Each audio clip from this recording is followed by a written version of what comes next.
Since 2024, Claire Castro Alpot, bigaon, may kirido. Ang bilatsing Iloy ka, hindi naman kayo nag-announcement kung ano talagang totoo nyo nga kuwang nga kalagayan. Nga is bound by the law. Nga sabihin nyo kung ano ang totoong kalagayan sa presidente. You didn't say shit. You let the Filipino people speculate and speculate and speculate time and time again. Wala kayong awa, putang ina nyo. Nagatanong sa maigi ang mga tao, hindi sagutin sang alput nga sinto-sinto nga si Claire nga gaga. Tapos ito naman ang kalbo nga may 3 kakirida, 5 kakirida, pala 3 kakirida, may 5 kabastarda, pala kantot. Dave Gomez, hindi mo ko paghulaton. Kay ipaskil ko di ang kirida mo, Dave. Duman mo, hindi nakaging kalkal ang diputa ka, maraming nakakilala sa'yo, igago. Mamahog-mahog kayo, itrete nyo ang mga Pinoy, ang mga citizens ng Pilipinas, napipikapin kakasuhan daw nila, ang mga nagsasabi sa Pilipinas, bilatsing Iloy. Kasuhan nyo muna ang mga sarili nyo kamo, ang mga numero 1 ka, mga sinungaling. Ngayon kay sinakyan ang gusto nyo nga narrative.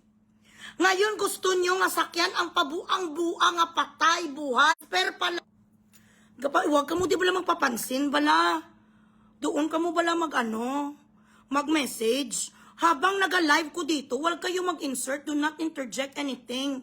Kahit mga grabe na ang baho sa mga putay nyo, kailangan nyo sa sabon PM. This is not the right avenue for you to tell me that you want my soap. Ayambot na lang Hindi na lang ka mo magbalalakal, bilatsing Iloy. Kapila na ko magambal, common sense bala guys. Na kapag nandito ako, nga ako wala ko ga-live mga bilatsing Iloy, wala man sila nag-message sa akin. Nga mabilis ang soap. Tapos agad nag-live ko din, mapastar-ring ka mo.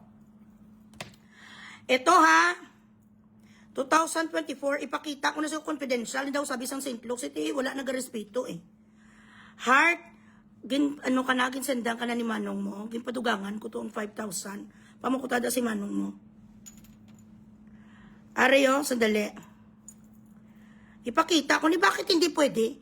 We are allowed to know his medical condition as per the Philippine Constitution. Bakit dapat i-confidential? Ari, pakita ko sa inyong buo. Wala na sang tabon-tabon.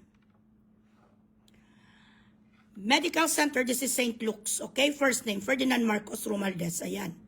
MRN, pwede nyo ni siya ma-check if you want. Pwede nyo nga ito mag-google September 13, 67. 56 years old, gender. Confidential. This date is actually last January 25, 2024 at 10:09 a.m. Impression, severe sigmoid diverticulitis with perforation and extensive mesenteric phlegmon.